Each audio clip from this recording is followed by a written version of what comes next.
the practice of presence is reeling the mind in, like like you cast out the line and you reel it in.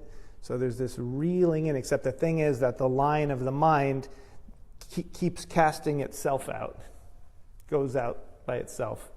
And then we notice, there's the mind taking me into a whole dream, really. It's like a dream. And just like when you're in a dream, a dream when you're sleeping, and then you wake up and you realize, that was just a dream. It doesn't have a substantial reality to it. But when you were in the dream, it seemed very real for the most part, unless you're having lucid dreaming. Right? Dreams seem very real when you're in them.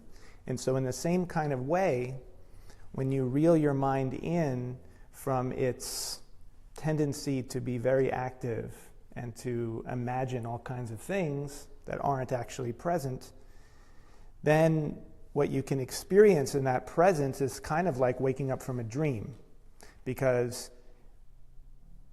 you realize experientially that you don't have to hold all of the burden of that emotional stuff that was being generated by the mind.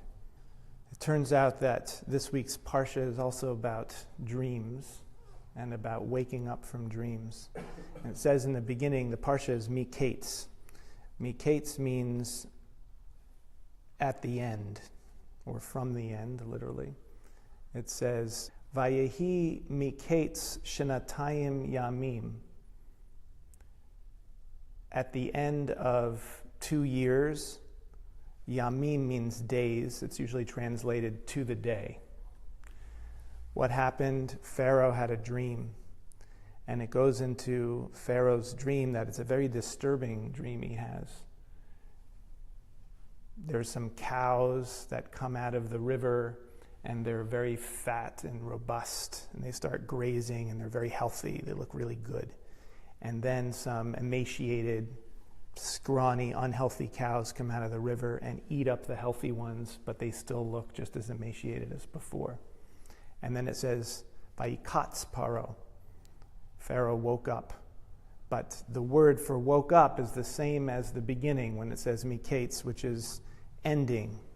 So the word it's using for awakening is ending, indicating that there is an end to the dream. Then he has another dream. It's basically the same kind of dream, but we have these ears of grain that are really healthy, and then the scorched, bad ears of grain eat up the good ears of grain. And as you probably know, eventually Yosef is brought in to interpret the dream. And what is it about? It's about planning for the future, right? It's about, hey, you're in this time of great abundance now, but it's not going to be that way forever. So what is this about presence versus planning for the future? And spiritual awakening, waking up from the dream. So one way to think of it is on a continuum. And on one side of the continuum is the opposite of presence. It's worrying about the future, not being connected with the present, because your mind is always projecting into the future, right? And then at the other end of the continuum is clinging to a certain kind of present. Because if we think about why would we want to not plan for the future, it's clinging to a certain kind of present. Meaning, I don't want my present to be filled with whatever the tasks are and planning I have to do. I don't like doing that. I don't like the experience of that. And so therefore I'm ignoring something.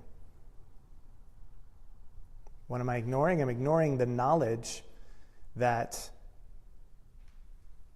it's not always a time of abundance.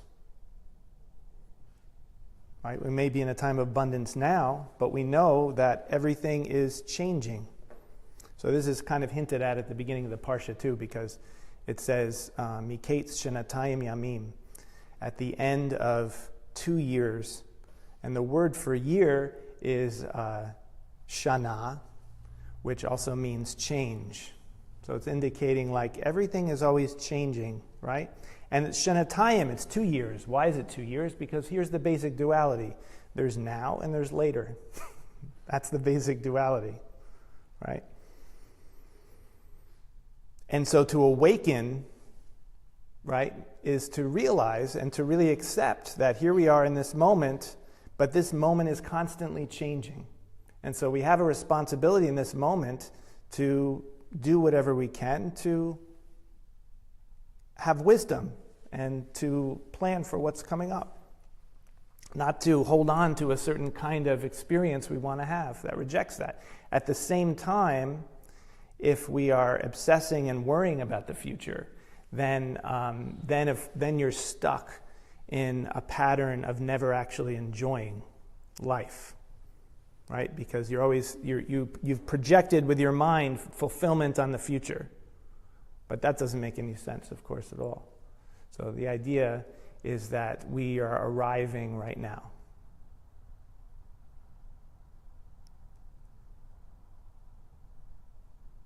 What does it mean to arrive? It means that there's some incompleteness. You're like on a journey, you're going somewhere, and then you get there. So, but guess what? We're getting there right now. This is it. This is getting here. And presence is about reversing that tendency of the mind to think that fulfillment is in the future. Fulfillment is never in the future. Fulfillment is inherent in who you are right now. But in order to feel that and know that experientially, the mind has to stop absorbing your consciousness into the dream. And that's what being present is all about. Seeing what your experience is in this moment and connecting with it. And in that connecting, in that being, is wholeness, is fulfillment, is peace.